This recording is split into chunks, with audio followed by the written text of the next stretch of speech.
j'accompagne en fait au sein de Calir Health Santé ce projet, programme d'amélioration continue du travail en équipe, donc qui concerne votre équipe au CHU de Nantes, mais d'autres équipes également dans la région.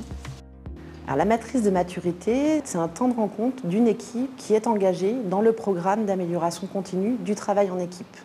Cette matrice de maturité, elle est mobilisée environ 24 mois après l'engagement de l'équipe dans Pacte et a pour objectif de permettre de suivre l'évolution d'une équipe, de permettre à cette équipe de réfléchir sur son fonctionnement en faveur des questions de qualité et de sécurité des soins. Alors, pour qu'une équipe fonctionne bien, il faut qu'elle soit en cohérence avec les orientations stratégiques du service, le fonctionnement global de l'équipe, les méthodes et outils, et la culture et le leadership.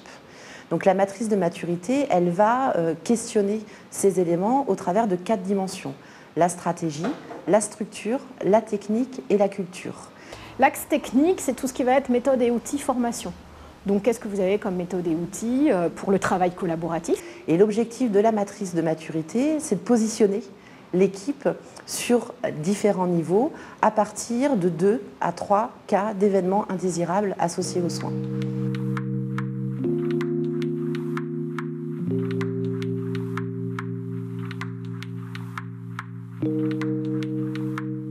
Donc la matrice de maturité, ça permet en fait à l'équipe d'avoir un temps pour faire une analyse sur sa façon de travailler ensemble, d'affronter les événements indésirables, de gérer la communication, de réfléchir un petit peu à comment est-ce qu'on fonctionne, comment est-ce qu'on se comporte ensemble au sein de l'équipe.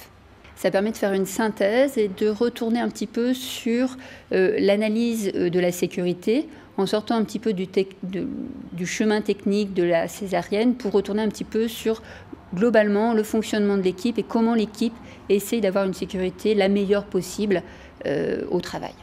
C'est une thématique. Alors, la matrice de maturité, ça n'est en aucun cas un temps de formation.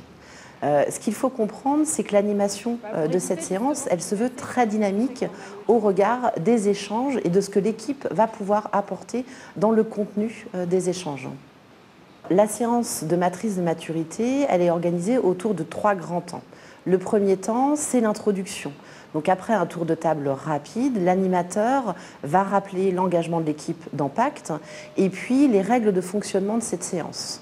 Donc les règles, elles sont d'une part pédagogiques, c'est-à-dire sur ce climat d'apprentissage, sur cette parole libre, une organisation qui est basée autour d'un consensus où on va rechercher le point de vue de l'équipe au travers de 3 situations, 3 cas d'événements indésirables.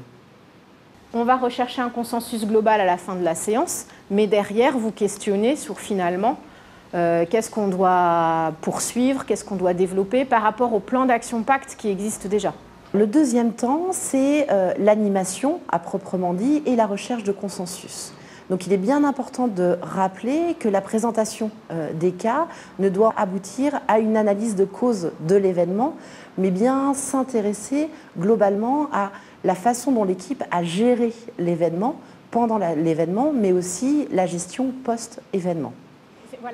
Le temps d'animation va permettre un jeu de questions explorant les 4 dimensions du modèle de Shortell. À ce stade, la prise de notes n'est pas partagée avec les membres de l'équipe. La prise de notes est réalisée par l'animateur qui recherche un consensus sur les réponses apportées à chacune des questions.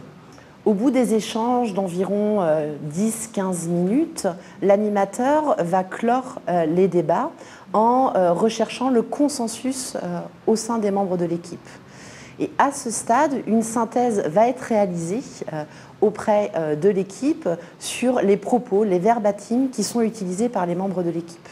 Un ou plusieurs membres de l'équipe va alors apposer un post-it sur chacune des dimensions du modèle de Shortell. Ce mécanisme d'animation et de recherche de consensus va être reproduit pour chacun des cas présentés par l'animateur. Le dernier temps, c'est le consensus final. L'équipe a réfléchi et dialogué autour de 2 à 3 situations et là l'animateur va les inviter à trouver un consensus global. Ce consensus global, il va permettre à l'équipe de prendre du recul par rapport à ces cas et de se poser la question sur notre fonctionnement global d'équipe, à quel niveau de maturité nous nous situons. alors un membre de l'équipe va pouvoir apposer un post-it qui va désigner le niveau de maturité de l'équipe sur chacune des grands axes du modèle de Shortell.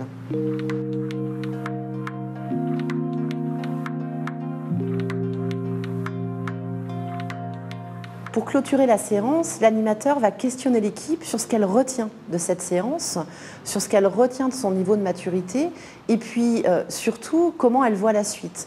Comment elle voit la suite dans le programme Pacte, comment elle voit la suite aussi sur la communication qu'elle pourra établir au travers du niveau de maturité de l'équipe, de ce diagnostic, de cette évaluation, plus de 24 mois après le début de Pacte.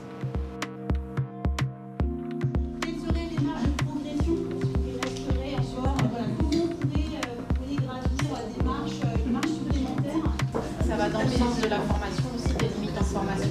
Qu'est-ce que vous dites ça? Cette séance nous a permis, à l'équipe surtout, de prendre du recul, de faire un focus sur nos pratiques au quotidien et de sortir de la garde pour se pencher un petit peu sur nos interventions quand il y a des situations compliquées. Le projet Pacte, donc on a investi dans ce projet depuis plusieurs années. Ça permet justement de lui donner une pérennité et de mobiliser l'ensemble des nouveaux arrivants et de l'ensemble de l'équipe.